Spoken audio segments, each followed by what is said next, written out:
Some years back, I traveled to Virginia for a speaking engagement, and while I was there, I wanted to take time to visit St. John's Church in Richmond. Now, that's the place where Patrick Henry gave his famous Liberty or Death speech. Now, I had read a lot of books about Patrick Henry, which described the scene on that fateful 23rd day of March in 1775, but I had to see it for myself.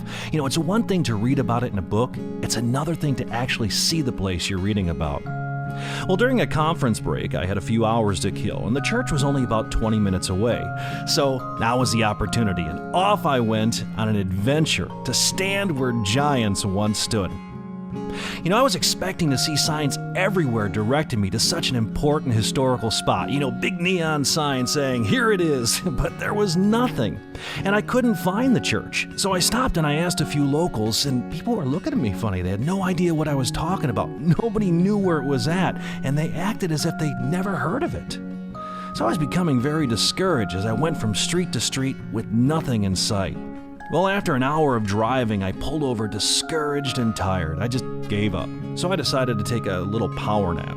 Well, after a while, I woke up and my eyes were blurry. And you know how it is when you first wake up. You have to rub your eyes. You have to get your bearings, especially when you're in a strange town.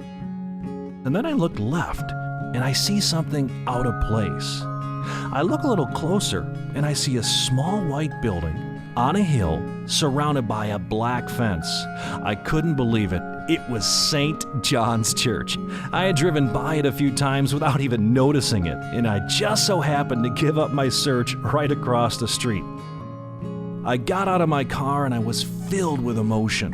I walked to the gate surrounding the church, and it was closed, unfortunately, but I stood there. And as I stared at the church, I was overwhelmed and I started to tear up.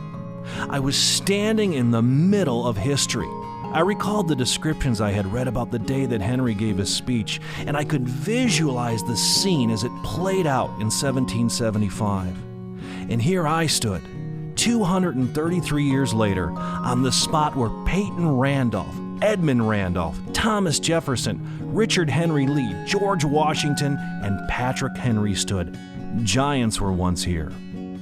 Now, currently, the church is surrounded by a neighborhood, houses in all directions. The city's down the hill. And I wondered if the people living in this neighborhood knew the significance of this place. I wondered if they knew how one speech given over 200 years ago in this building affects their lives today.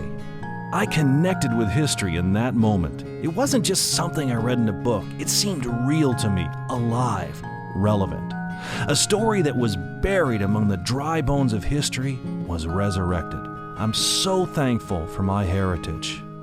Let's learn about it together and pass it on to the next generation.